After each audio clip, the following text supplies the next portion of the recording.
Welcome to this new section of the course. In this section, we're going to be looking at the other modules that Lightroom has to offer. Now, these modules are important because they do have a number of features that are really cool, but they're not really what the photo editing aspect of this course is about. Let's start with map though, because the map feature is pretty cool. Now, I've gone out to the collection that we created earlier on in this course when we were learning about organization.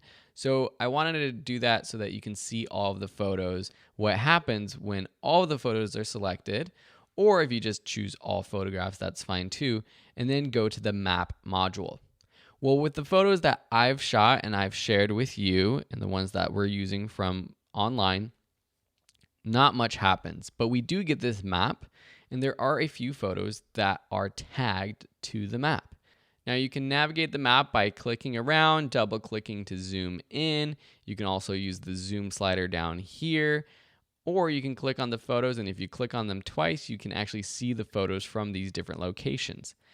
If your camera has the GPS mode turned on, and a lot of new cameras have some sort of GPS, like smartphones or drones or even mirrorless and DSLR cameras, they have a capability of geotagging where the photo was taken. So if I zoom in here really far to Pismo Beach, where I was flying the drone, taking a couple shots for this class that we use in this class, you can actually see exactly where the photos were taken, which is pretty incredible. This photo right here was taken over here on this side of the pier, looking back at the pier. This one right here was taken on the other side of the pier, looking that other way. So that's cool because we can automatically see photos tagged to the map. And it's great if you have that feature on your camera so it automatically happens. If you don't have it on automatically, you can actually tag photos to the map. For example, this photo right here was taken in San Luis Obispo. Now I can go in here very far and find the specific address where it was shot, but I'm just going to tag it right in downtown right there. And now we have a new pin on the map with that photo. You can also adjust the style of the map if you don't like this sort of hybrid terrain look. You can choose something like light or dark. Maybe that's easier for you to see, or just road map or just terrain, something like that. I actually like the terrain myself. So here in Los Angeles, I'm living out in San Dimas, and so a few of these photos are from San Dimas. So if I take these multiple photos at the same time and drag them onto right around San Dimas, now all three of these photos are tagged to San Dimas. So you can do multiple photos at the same time. If you want, you can choose this sync metadata option, which will save the metadata of the location you're adding the photo to on the map to the metadata of the camera.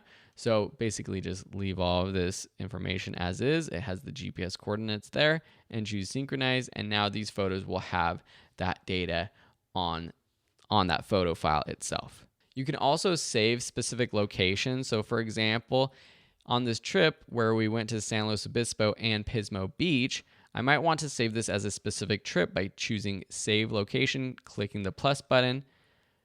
We can move the radius in or out. And we can choose Pismo Trip, choose Create. And now this trip right here has the three photos that are tagged on this map anyways. And if I had all my photos tagged on this map, but they were all over Central California where we went, we would easily be able to find these locations right through this option over here. So you can imagine if we have lots and lots of trips, we can quickly go from trip to trip just with that. So it's kind of more of a presentation thing. It's not really for sharing or anything like that, but it's just another way that Lightroom gives you the ability to organize and view your photos.